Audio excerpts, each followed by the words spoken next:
तो मैं दो चीज़ों के ऊपर बोलना चाहता हूँ। एक तो डेमोक्रेसी या डेमोक्रेटिक सिस्टम और रूल्स प्रिंसिपल्स। केवल दो चीज़ें बोल के मैं आपके सामने अपनी बात खत्म करूँगा।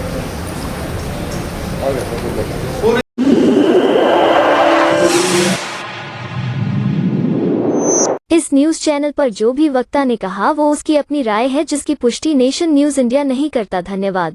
दुनिया में जो डेमोक्रेटिक सिस्टम आया उसमें रूल्स के जरिए समाज के सब तरह के जो लोग हैं उनको अधिकार मिलेंगे। जो लोग उन अधिकारों को ले रहे हैं, एंजॉय कर रहे हैं, वो केवल एंजॉयमेंट के पर्पज से ही एंजॉय कर रहे हैं, उन प्रिंसिपल्स को अपनी जिंदगी में फॉलो नहीं कर रहे। कोई भी प्रिंसिपल अगर आपके जीवन में आता है तो वो प्रिंसिपल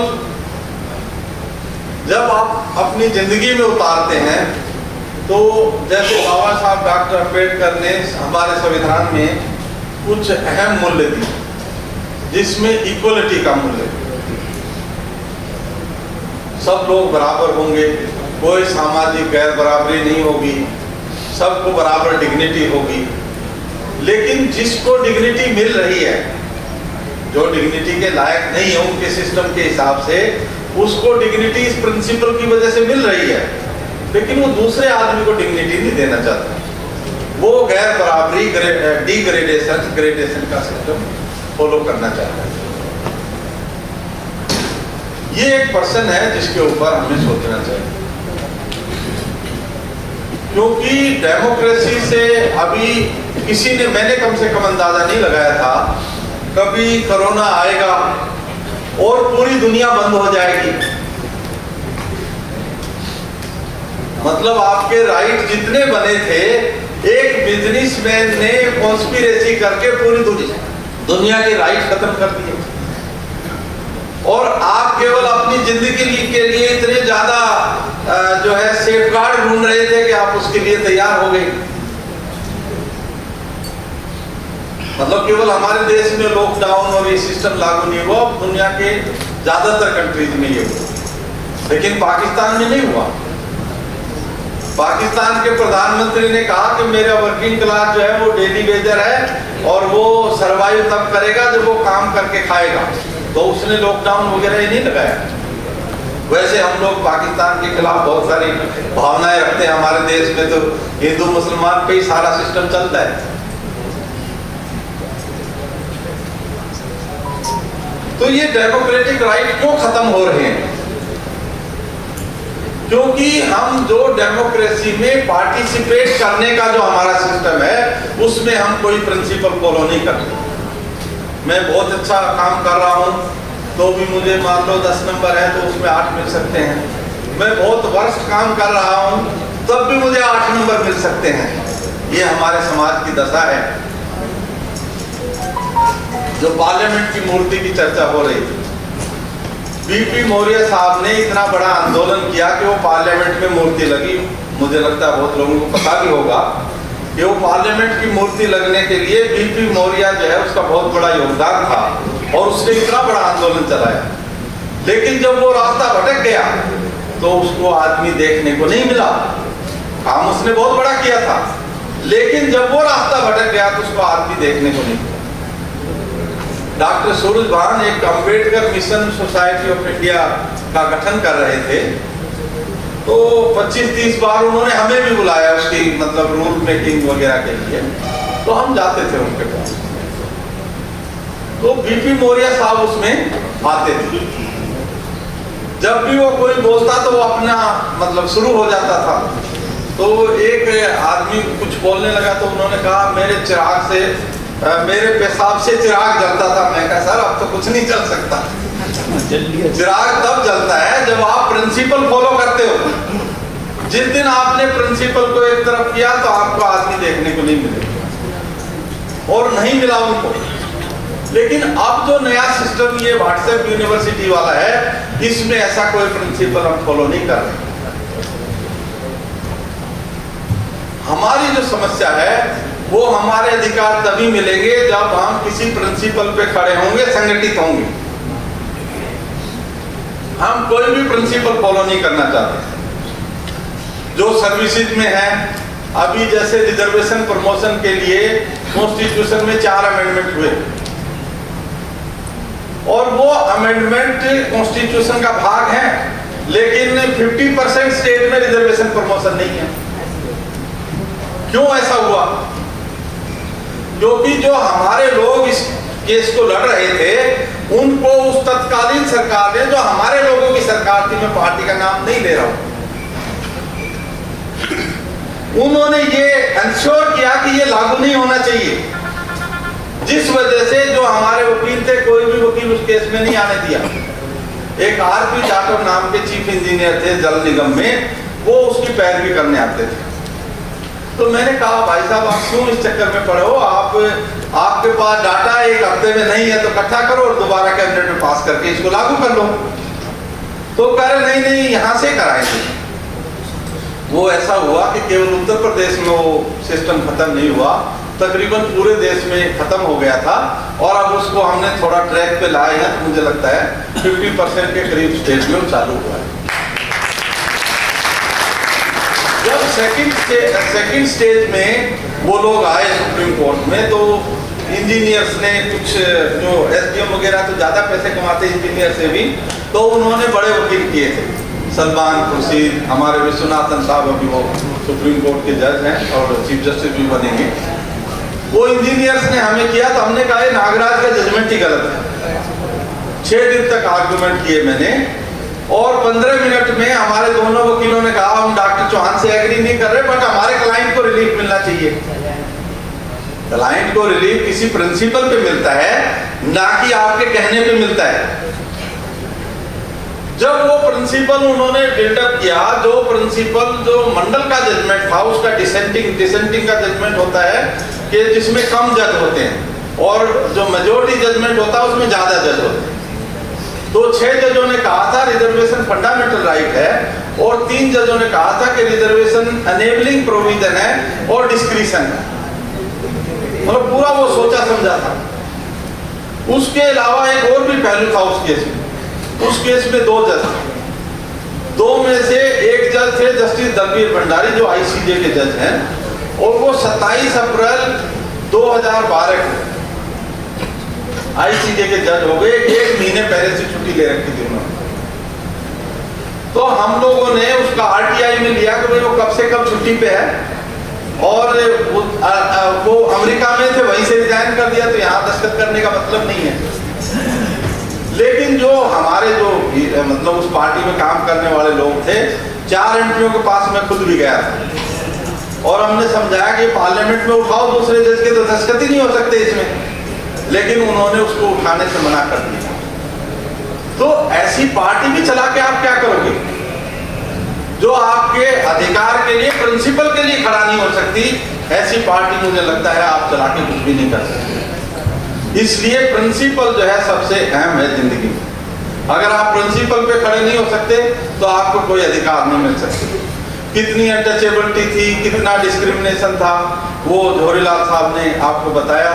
और वो हमारे से 10 साल 15 साल तो बड़े होंगे, तो उनको जो एक्सपीरियंस है हमारा उनसे कम ही रहा हो, क्योंकि जो डिस्क्रिमिनेशन का सिस्टम था वो दोबारा रिवाइव हो रहा है। अभी आज हम आपको कम्युनिकेट कर रहे हैं, आपको समझ में भी आ रहा है। 10 साल बाद जो यहाँ बैठे होंगे उनको समझ में नहीं आएगा। हरियाणा जैसे छोटे प्रदेश में 4000 स्कूल बंद हो गए, उत्तर प्रदेश में 50,000 के करीब कहते बंद हो गई। हालांकि उनकी फिगर मुझे एग्जैक्ट नहीं है, पर हरियाणा वाली जो है एग्जैक्ट फिगर है। हम मध्य प्रदेश गए किसी मीटिंग में, 250-300 किलोमीटर तक कोई पब्लिक ट्रांसपोर्ट का सिस्टम ही नहीं था। तो इसके लिए जिम्मेवार कौन है? क्योंकि आप टीवी में देख के और ये व्हाट्सएप यूनिवर्सिटी में देख के सारे फैसले कर देते हो और उसमें ये डिसाइड करते हो मैंने तो इसको देना है क्योंकि ये मेरी जाति का है, क्योंकि ये मेरी कास्ट की पार्टी है तो मैंने इसको वोट देना है। ऐसे नहीं चलेगा। बाबा साहब डॉक्टर अंबेडकर ने बहुत सारे प्रिंसिपल डेवलप किए, लेकिन उन प्रिंसिपल्स को हम केवल उनकी मूर्ति देख रहे हैं। सुप्रीम कोर्ट में 26 नवंबर 2023 को मूर्ति लगी, अभी 14 अप्रैल को हुआ तो आपस में 2 ग्रुप हो गए वकीलों के। मतलब हमारा वो मूर्ति से कुछ मतलब नहीं है, हमारी राजनीति जो है वही एक हमारा एजेंडा रहता है। बाबा साहब डॉक्टर अंबेडकर का बहुत ज्यादा कंट्रीब्यूशन है, अगर हम उसको दिन रात भी याद करें शायद संभव नहीं है कि हम पूरा उसको बता सकें। लेकिन जो प्रिंसिपल उन्होंने डेवलप किए, जिन प्रिंसिपल्स की वजह से हमें फायदा हुआ, कम से कम हम उन प्रिंसिपल्स को तो माने। अगर हमें लगता है कि कोई प्रिंसिपल हमारे खिलाफ है या प्रिंसिपल जो है उससे हमें फायदा नहीं हुआ तो हम उसको ना माने। लेकिन जो प्रिंसिपल हमने एस्टेब्लिश किया समाज में, उस प्रिंसिपल की वजह से आज हमें यहाँ बोलने का अधिकार है। जहाँ हम गाड़ी चलाते वहां हमें नंगे पैरों के चलना अलाउड नहीं था। अभी जवाहरलाल साहब कह रहे थे, बच्चे कहते हैं वो हमारे जमाने में अलग वो था, क्योंकि उसका कारण ये है कि हम गांव से या अपना जो भी रूरल बैकग्राउंड का आदमी है उससे कनेक्टिविटी हमारी नहीं रहती, और ज्यादातर हमारे लोग एक स्टेज के बाद फिर उनका कोई संबंध भी नहीं रहता। उसका भी कारण मैं समझता हूँ, क्योंकि हमारा गांव में कुछ है ही नहीं। एक कच्चा पक्का किसी का घर है, कोई जमीन नहीं है, कुछ नहीं है, तो फिर वो 1-2 बार जाएगा, उसके बाद उसको लगता है गांव में क्या जाना। तो ये जो पूरा प्रोसेस है, इस पूरे प्रोसेस की वजह से आज हमारी सामाजिक जो अभी चिंता करने की चीज है उसके ऊपर हमें चिंता करनी चाहिए। हमें बराबरी का अधिकार मिला। बराबरी के अधिकार की वजह से जाति का काफी हद तक विनाश हुआ, लेकिन जो पॉलिटिकल पार्टी बहुजन के नाम से बनाई वो भी दलित की पार्टी हो गई। उसका एजेंडा ही दलित से बाहर नहीं है, और आहिस्ता आहिस्ता वो केवल जाति की पार्टी हो गई। जो ददवा जो 40 सीटें जीत के देता था, वो उस पार्टी ने उसको मार दिया। हाँ, एक पार्टी है people's party of India democratic, उसके राष्ट्रीय अध्यक्ष हैं हेमराज सिंह पटेल, अब तो उनको भी चेंज कर दिया है। तो वो एक बार कह रहे थे कि हमारे पटेलों की मीटिंग हो रही थी और उन्होंने कहा ये चमार जो है रिलायबल नहीं है। मतलब जो आदमी इतनी सीटें जीत के देता था उसको उन्होंने मार दिया। तो उनकी जो कम्युनिटी पंचायत है उसमें उन लोगों का जो विचार है वो क्या है आपके बारे में? ऐसा भी नहीं है कि वो उसने कोई मतलब उसके लिए काम नहीं किया, मतलब 40 सीटें वो जीत के देता रहा, इसलिए आज उसका खाता नहीं खुल रहा है। क्योंकि आप जो वोट देते केवल उससे चुनाव नहीं जीतते हैं। चुनाव वोटिंग मशीन और ये सारा सिस्टम क्यों आया? ये वोटिंग मशीन भी केवल उसी पार्टी को काउंटर करने के लिए आई, लेकिन उस पार्टी का जमीन से कोई लगाव नहीं था। जमीन वाला तो उससे लगाव रखता था, पर वो नहीं रखते थे, वो सारी टिकटें पैसे में बेचते थे, और भी जो उनका काम होता था पैसे की वजह से होता था। एक मेरा इंटर्न था, कोई 10 साल पहले मेरे साथ इंटर्न था, वो मेरे पास आया तो मैंने उसको कहा भाई तू किधर काम कर रहा है? उसने कहा सर मैं उधर कर रहा हूँ। तो मैंने कहा फिर उसमें तो कुछ वो है नहीं, प्रिंसिपल के तो कुछ काम नहीं कर रहे। वो कह रहे सर वहाँ बहुत अच्छा है। एक आदमी झारखंड का था, वो 2 करोड़ रुपए ले गया, पता ही नहीं चला वो कहाँ गया। तो एक आदमी जो है वो एक पैसे के लिए मोहताज है, उसके पास खाने को रोटी नहीं है, और एक आदमी जो है वो पैसा इस तरह बांट रहा है जैसे जो वो पार्टी राइज की तो वो पैसे की वजह से राइज नहीं की। जब तक उन्होंने प्रिंसिपल फॉलो किए तब तक वो पार्टी राइज की। अब मैं अपना जो दूसरा जो सिस्टम है उसके ऊपर आता हूँ। सामाजिक रूप से अगर हमें प्रोग्रेस करना है तो इंक्लूसिव अप्रोच होनी चाहिए, जो आज का टॉपिक है हमारा। अब ये इंक्लूसिव अप्रोच कैसे हो सकती है? जब हम किसी फार्मूले के तहत एक कॉम्बिनेशन बना के काम करें। हमारे देश में, हमारे समाज में जाति व्यवस्था है जो बहुत ज्यादा डीप रूटेड है, और एक बार जब आपकी कास्ट पता लग जाती है तो इतना ग्रेडेशन है कि वो आपसे इमीडिएट ऊपर वाली कास्ट वाला आदमी भी आपको इंफीरियर मानता है और आप उसको इंफीरियर मानते हैं। ये हमारे समाज की साइकोलॉजी है। जब वो दोनों आपस में उनका कोई लगाव ही नहीं है, क्यों लगाव नहीं है? बेसिकली उनमें कोई डिफरेंस नहीं है, वो भी उतना ही डिस्क्रिमिनेशन फेस कर रहा है, दूसरा आदमी भी उतना ही कर रहा है। लेकिन जो सामाजिक हमारी जो मानसिकता है, उस मानसिकता में इतना ज़्यादा ग्रेडेशन डिग्रेडेशन का सिस्टम भर दिया गया कि हम उससे बाहर सोच नहीं पाते। हमारे जो स्टूडेंट्स हैं हमारे बीच में, ये कितना समझेंगे ये आगे आने वाला वक्त बताएगा। अभी जो प्राइवेटाइजेशन के नाम से जो एजुकेशन चल रही है, शुरू में उस एजुकेशन में थोड़ी अच्छी एजुकेशन मिलती थी, अब प्राइवेट एजुकेशन भी स्कूलों में उतनी अच्छी नहीं है, और हायर एजुकेशन तो आप दे ही नहीं पाएंगे, क्योंकि पहले एम्प्लॉयमेंट था तो आप नौकरियों में अच्छी सैलरी ले रहे थे। अब एक एमटेक करके इंजीनियर 20,000 15,000 में नौकरी कर रहा है, तो अब वो आप कितना अपने बच्चे को पढ़ा पाएगा, कौन सा दूसरा सपोर्ट कर पाएगा। एक जो एमसीडी में सफाई कर्मचारी काम कर रहा है रेगुलर बेसिस पे, वो 45,000 50,000 रुपये उसकी तनख्वाह है।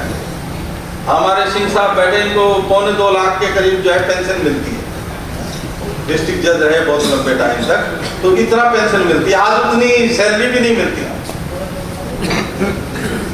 तो ये जो पूरा सिस्टम है, इस पूरे सिस्टम को हमें रिस्ट्रक्चर करने के लिए काम करना चाहिए, और उसमें मैं भी अगर गलत चलता हूं तो मुझे भी छोड़ना चाहिए, आपको अल्टरनेटिव ढूंढना चाहिए।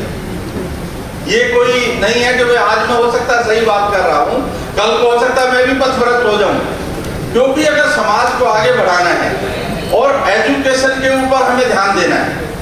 एजुकेशन जो नया सिस्टम है, इसमें अभी नेशनल लॉ यूनिवर्सिटी होती है, NLU एक लॉ के लिए उन्होंने खोला है, उसमें इन जनरल 2 लाख 2.5 लाख रुपए पर ईयर जो है, पर सेमेस्टर फीस है। तो अगर 2 लाख हम एक साल का भी मान लें तो 5 साल में 10 लाख तो उसका फीस हो गया, तो तकरीबन आप मान के चलो 6-7 लाख रुपए बच्चा और भी खर्चा करेगा। अब आप नौकरी 20,000 वाली कर रहे हैं, तो आपको इतनी इनकम ही नहीं है, तो आप अपने बच्चे को कैसे पढ़ाएंगे? ये ONGC वालों पे लागू नहीं होता है, उनका पे स्ट्रक्चर हो सकता है ज्यादा हो, लेकिन जो नए सिस्टम में, जो कॉन्ट्रैक्ट सिस्टम में भर्ती हुए, वो तो उतना ही पा रहे होंगे, मुझे लगता है उनमें कोई अंतर नहीं होगा। तो ये जो सारी व्यवस्था है, इसको चेंज करने के लिए हमें कोई भी मजबूत सरकार की जरूरत नहीं है। ये जैसे मोदी 303 सीटें लेके आया तो उसने पूरा बेड़ा गर्क कर दिया। हमें अगर कोई अच्छा कैंडिडेट अपने एरिया में लगता है, उसके ऊपर हम चेक रख सकते हैं। केवल ये नहीं है कि भाई वो कैंडिडेट ही अच्छा, उसके ऊपर हमारा चेक भी होना चाहिए। ये नहीं जीतने के बाद वो भी वैसा ही करे। वैसे जो पार्टी सिस्टम है, इसमें जीतने के बाद कैंडिडेट के हाथ में बहुत ज्यादा कुछ नहीं है। जो एंटी डिफेक्शन लॉ आया 1985 में, एंटी डिफेक्शन लॉ के बाद आज पार्टी व्हिप इशू कर देती है। अगर आप उस व्हिप को वायलेट करते हो तो आपकी मेंबरशिप चली जाती है। तो उस समझौते में कोई भी MP इफेक्टिवली कोई पार्टिसिपेट नहीं कर पाता, और जब वो MP पार्टिसिपेट नहीं कर पाता तो इफेक्टिवली उसको, अभी जैसे इन्होंने क्रिमिनल लॉ के बिल पास किए, 146 MPओ को निकाला। केवल वो बिल पास करने के लिए उन्होंने ऐसी व्यवस्था बनाई कि वो लड़के जो है उनको पहले उसके वेल में कुदाया, जो अपना विजिटर गैलरी में जो लड़के बैठे थे, तो बाद में उन्होंने कुछ कलर वगैरह फेंका। वो ऐसे कैसे जा सकते हैं? वहाँ इतनी सिक्योरिटी होती है कि बाहर भी एंटर करने के लिए आपके पास कुछ नहीं हो सकता, तो वो पूरा मैनिपुलेटेड होगा उनका। जब वो अपोजिशन ने उसका आवाज उठाई कि आप इसको इन्वेस्टिगेट करो, उसके बाद जो है उन्होंने उसके ऊपर कोई कार्रवाई नहीं की, उल्टा ही जो अपोजिशन के MPs हैं उनको निकाल दिया। और ऐसे क्रिमिनल लॉ के जो एक्ट पास किए हैं जिनमें कोई कमेटी में भी डिस्कशन नहीं है।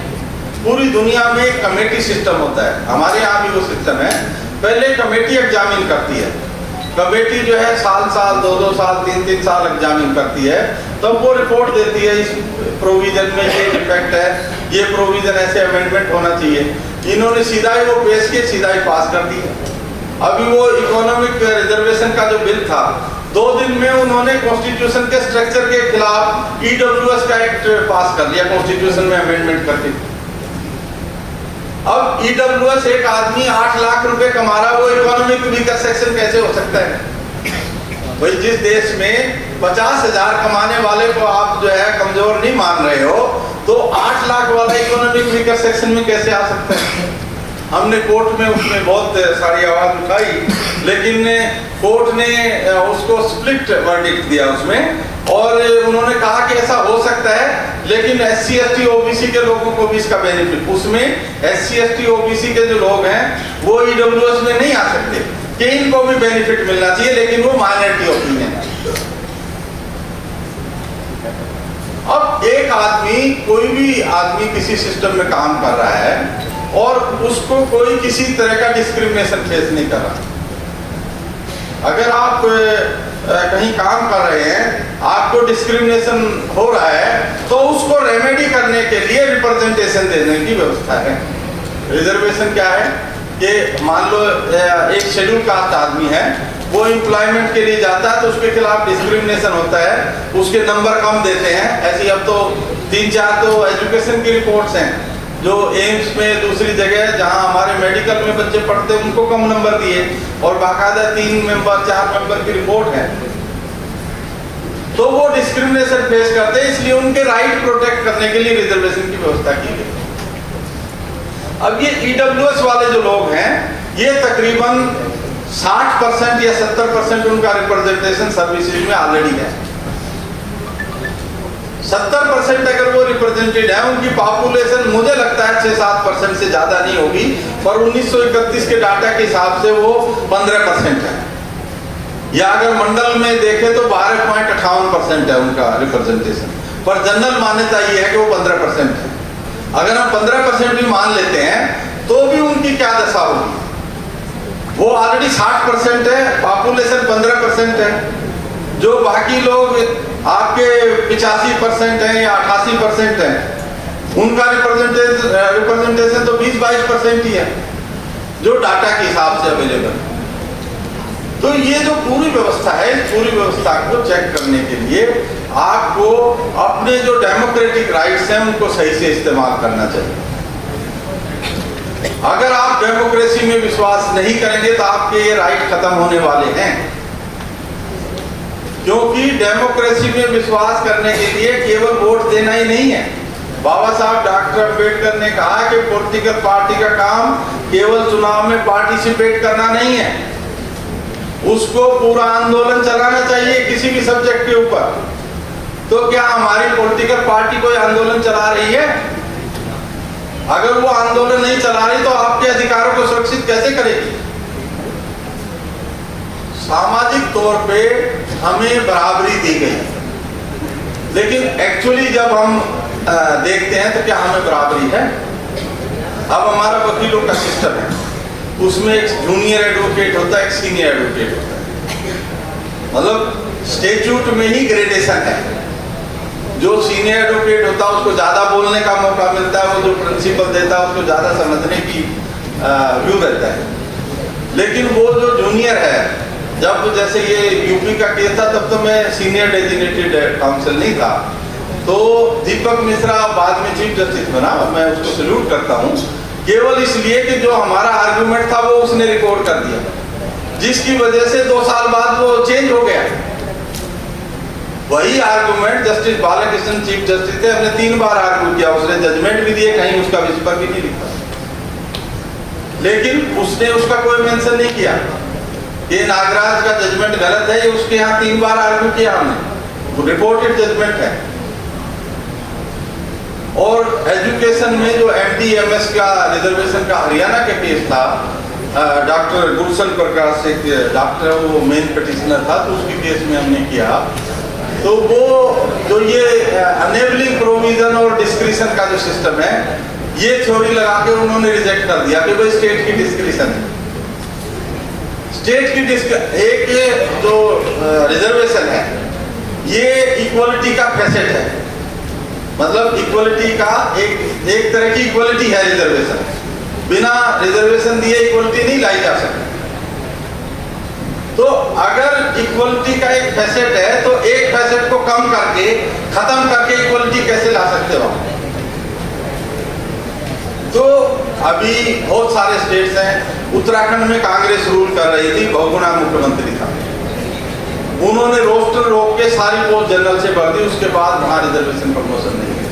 पहले यूपी में हुआ, फिर कांग्रेस थी उत्तराखंड में। अभी कांग्रेस छत्तीसगढ़ में थी, उन्होंने ऐसा ही किया बहुत जगह। मतलब हमारे लोग ऐसा समझते हैं कि ये जो कांग्रेस आ जाएगी तो कुछ बहुत बड़ा बदलाव आने वाला है। ये कांग्रेस बीजेपी से कोई वो कुछ होने वाला नहीं है। आपको अपने पैरों पे खड़ा होना पड़ेगा, और जब तक पैरों पे खड़े नहीं होगे तो आपको कोई अधिकार मिलने वाले नहीं है। अगर आपकी पार्टी ठीक नहीं है तो उसको दुरुस्त करो, उसको चेक करो, मारो पीटो अपने आदमी को। अब किसान गांव में नहीं घुसने दे रहे बीजेपी वालों को, क्या आप नहीं कर सकते? वो जो पार्टी आपके खिलाफ काम कर रही है, आपके प्रिंसिपल को नहीं मान रही है, आपको भी ऐसा स्टैंड लेना चाहिए। क्योंकि अगर अधिकार चाहिए, अधिकार सुरक्षित रखना चाहते हैं, तो अब जैसे प्राइवेटाइजेशन का कंसेप्ट आया, हमारा संविधान कहता है कि सोशलिस्ट इकोनॉमी होगी, लेकिन सोशलिस्ट इकोनॉमी का कंसेप्ट आया 76 में। उससे पहले आपका लैंड सीलिंग भी आया, बहुत सारे ऐसे राइट आए जो लैंड रिफॉर्म्स हुए, वो सब उससे पहले के हैं। जब उन्होंने सोशलिस्ट वर्ड ऐड किया, उसके बाद उन्होंने कोई भी सोशल रिफॉर्म नहीं किया। सोशलिस्ट पैटर्न पे सोसाइटी काम करेगी, ऐसा कोई कॉन्स्टिट्यूशनल एक्शन या कोई लीगल एक्शन सेंट्रल गवर्नमेंट का या स्टेट का कहीं का भी नहीं है। इसी तरह उन्होंने सेकुलर वर्ड को लिखा। बाबा साहब डॉक्टर अंबेडकर कहते थे सेकुलर लिखने की जरूरत नहीं है। वो सेकुलरिज्म की वजह से उन्होंने पूरा हिंदुस्तान हिंदू मुसलमान करके पूरा पॉलिटिकल स्ट्रक्चर ही चेंज कर दिया। अगर आप देखेंगे उससे पहले हिंदू मुसलमान उतना ज्यादा नहीं था, 76 से पहले। लेकिन जैसे 76 में सेकुलरिज्म वर्ड जोड़ा गया तो उन्होंने पूरा पोलराइज करने का काम किया, क्योंकि उसके बाद सेकुलरिज्म या रिलीजियस टॉलरेंस के लिए सरकार ने कोई काम नहीं किया। इधर ये अमेंडमेंट किया, उधर वो राम मंदिर के दरवाजे खोल दिए, उसमें मूर्ति रखवा दी। जो बाबा साहब डॉक्टर अंबेडकर के जो प्रिंसिपल्स है उनको फॉलो करना बहुत मुश्किल है। इसलिए हमारी जो पार्टी किसी प्रिंसिपल पे एस्टेब्लिश होती है, वो पार्टी भी ज्यादा दिन तक नहीं चल पाती। क्यों नहीं चल पाती है? क्योंकि वो पब्लिक परसेप्शन पे काम कर रहे हैं। राजाराम पाल एक मेरे क्लाइंट थे, हमने वो MP निकाले गए पार्लियामेंट से 2005 में, तो उनका केस किया। तो उन्होंने एक बार एक स्टोरी बताई कि भाई मैं रात को 11 बजे होली के दिन और मैं आ गया साहब के पास। 4 बजे तक 4-5 आदमी अंदर बात करते रहे, और मध्य प्रदेश में 101 आदमी जो है ट्रेन में बिना टिकट ट्रेवल करने के लिए पकड़े गए थे। तो 1 लाख रुपए का अरेंजमेंट करना, वो पूरी रात मेहनत करके 1 लाख रुपए का उन्होंने किसी तरह अरेंजमेंट किया। और उसके बाद जो है जैसे वो हो गया तो उसको आदमी को भेजा, फिर उन्होंने कहा अगर दोबारा पकड़ लिए तो फिर तो और मुश्किल होगा। फिर उसको बुलाया गया आदमी का कि भाई अभी और 1 घंटा रुको तुम, हम किसी अफसर को बोलते हैं दोबारा नहीं पकड़ेंगे, तब जाके उनको वो किया गया। आज वो लोग ये समझते कि पैसे से सब कुछ चल रहा है। जो गरीब आदमी आपके साथ खड़ा है वो पैसे की वजह से नहीं खड़ा है, वो अपने सामाजिक आंदोलन में खड़ा है जिसकी वजह से वो आपके साथ है। पैसे के लिए तो वो कांग्रेस बीजेपी में भी जा सकता है, किसी और पार्टी में भी जा सकता है।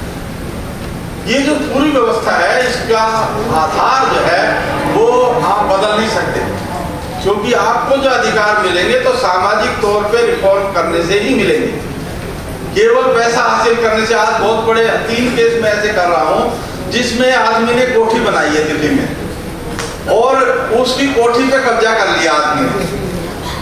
तो जो हमारे लोग प्रॉपर्टी बना के वो कोठियां बना रहे हैं, उनकी भी दशा ऐसा है कि बाद में वो उनके काम नहीं आएगी, क्योंकि वो कब्जा होने के बाद वो कितने साल लगेंगे, फिर वो पता नहीं क्या होगा उसका। तो ये सारी चीजें हैं, ये हमें समझने की जरूरत है।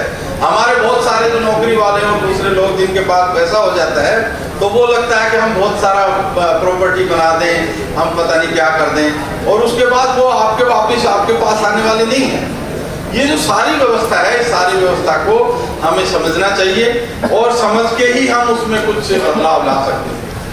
और चाहे कोई भी हो, मैं ये मानता हूँ कि हमें प्रिंसिपल के साथ खड़ा होना चाहिए। अगर कोई भी आदमी प्रिंसिपल वायलेट करता है तो उसकी आपके सिस्टम में कोई जगह नहीं होनी चाहिए। और जब तक आप प्रिंसिपल के साथ रहोगे तो आप उससे लड़ने के लिए और आपकी सक्सेस डेफिनेट है। जो भी आदमी प्रिंसिपल के साथ रहेगा उसको डेफिनेट, ये नहीं कि आपको लगता है भाई इधर जाने से भी मैं पहुंच जाऊंगा, इधर जाने से भी पहुंच जाऊंगा, इधर जाने वाला जो है ये शॉर्टकट रास्ता है तो इसमें थोड़ा बहुत कुछ गलती करूंगा तो कोई बात नहीं, मैं ट्राई करके देख लेता हूं, तो उसमें वो पकड़ा जाएगा, उसके बाद हो सकता है उसका जीवन अंत हो जाए, जो भी हो। तो इसलिए आपको प्रिंसिपल के साथ खड़ा रहना चाहिए और आपका जो विचार है वो डेमोक्रेटिक होना चाहिए। डेमोक्रेटिक विचार का मतलब जो भी आप फैसला करेंगे बातचीत करके करना चाहिए और जिसकी मेजोरिटी ओपिनियन हो सकता है, ऐसे बहुत चीजें होती हैं जिसमें मेजोरिटी ओपिनियन आपके खिलाफ होती है, लेकिन अगर मेजोरिटी ओपिनियन वो गलत भी है तो भी आपको उसके साथ खड़ा होना चाहिए। ये नहीं कि भाई ये मेजोरिटी ओपिनियन मैं इसको नहीं मानता हूँ, ऐसा जनरली हमारी एसोसिएशन संस्थाओं में तो हम यही देख रहे हैं, क्योंकि वो एक का टेन्योर खत्म हो जाता है, उसके बाद वो दूसरी जो एसोसिएशन बढ़ती है वो उस प्रिंसिपल को नहीं मानती। हम लोग वकील एक संस्था चलाते थे, SC ST एडवोकेट्स एसोसिएशन। जब नारायण साहब ने ऑफिस छोड़ा तो हमने मावलंकर हाल में बहुत बड़ा प्रोग्राम किया। उसके बाद हमारे वो साथी कहने लगे ये जो हमारा 14 अप्रैल का प्रोग्राम होता है पार्लियामेंट में, कि इसमें हम जो है खाने पीने की जो है व्यवस्था करेंगे। मैं कहा भाई ये वकीलों का काम नहीं है, लेकिन वो नहीं माने। उसके बाद एक रजिस्टर्ड संस्था बनी, अब कहते 6 संस्थाएं बन गई। तो अगर आप प्रिंसिपल के साथ नहीं खड़े होंगे तो आपका कोई अस्तित्व नहीं रहेगा। ये जो पूरी व्यवस्था है, बाबा साहब डॉक्टर अंबेडकर हमें अधिकार इसलिए दे पाए कि वो कभी प्रिंसिपल से उन्होंने समझौता नहीं किया। अगर वो थोड़ा सा कांग्रेस से समझौता कर लेते तो वो राष्ट्रपति हो जाते, कोई बड़ा काम नहीं था उनके लिए। थोड़ा जब उनको लगा कि भाई ये हिंदू कोड बिल नेहरू पास नहीं होने दे रहा है तो उन्होंने बैकवर्ड क्लासेज और महिलाओं के इश्यूज लेकर उन्होंने रिजाइन किया। उनको ये आभास हो गया था कि मेरा काम कॉन्स्टिट्यूशन बनाने का खत्म हो गया है और अब ये मेरी कोई बात नहीं मान रही। जैसे संविधान में बैकवर्ड क्लासेज वर्ड यूज हुआ है, आर्टिकल 16(4) में schedule caste schedule tribe word use नहीं हुआ है, बैकवर्ड क्लासेज वर्ड यूज हुआ है। लेकिन जो फर्स्ट अमेंडमेंट हुआ 1951 में, उसमें उन्होंने शेड्यूल कास्ट अलग किया, शेड्यूल ट्राइब अलग किया, socially and educationally backward classes अलग किया। इसका बहुत बड़ा महत्व है, क्योंकि बाबा साहब जो है वो आपको एक ग्रुप में डेवलप करना चाहते थे और कांग्रेस या बीजेपी वो आपको यूनिटरी सिस्टम में डेवलप करना चाहती है ताकि वो आपको डील कर सके। कभी किसी को गाली देंगे, कभी किसी को साथ, तो किसी के नहीं रहेंगे। इसलिए वो पूरी व्यवस्था है, उसके ऊपर हमें सोचना चाहिए।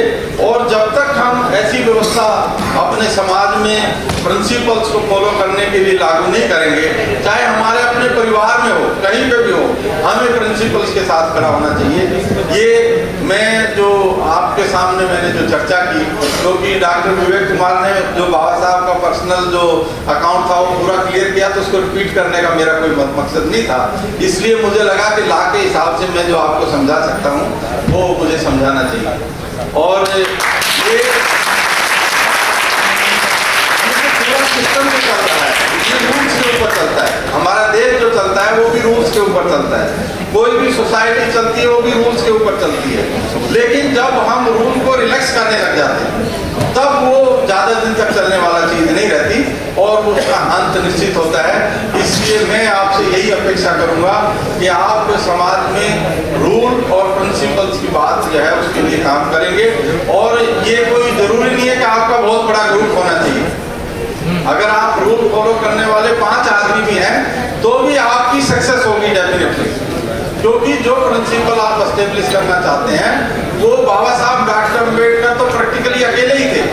अगर आप उनका देखेंगे जिस तरह से उन्होंने मैनेज किया, वो एक आदमी को नेहरू के पास भेज देते थे, एक को गांधी के पास भेज देते थे, एक को सरदार पटेल के पास भेज देते थे। अलग अलग 2-3 ही आदमी थे, इस बार उसको भेजा, अगली बार उसको दूसरे के पास भेज दिया, तो उनको लगता था इनका बड़ा मूवमेंट है। तो वो सारा जो प्रिंसिपल है, प्रिंसिपल के बेसिस पे आप अपने अधिकार पा सकते हैं। मैं ऐसी अपेक्षा करता हूं कि हमारे आचरण में एक डेमोक्रेटिक सोच डेवलप होगी और समाज में हम प्रिंसिपल्स के बेसिस पे काम करेंगे, ताकि हम आने वाली जो जनरेशन है उसके अधिकार हम सुरक्षित कर सकेंगे। और एजुकेशन और उससे रिलेटेड जो सब्जेक्ट हैं उसके ऊपर बड़े पैमाने पे हमें चिंता करनी चाहिए, क्योंकि जो ये एजुकेशन खत्म हो रही है, अल्टीमेटली 10 साल बाद जो आज हम कह रहे हैं ये बात भी हमारे लोगों को समझ में नहीं आएगी, क्योंकि वो एजुकेशन जो मिल रही है उससे कोई इंटेलेक्चुअल लेवल पर नहीं रहा, उनका कोई अंडरस्टैंडिंग डेवलप नहीं हो रही है। जब तक उनकी अंडरस्टैंडिंग डेवलप नहीं होगी तो हमारा कोई प्रिंसिपल उनको समझ में नहीं आएगा। इसी के साथ मैं आप सबका आभारी हूँ। जय हिंद।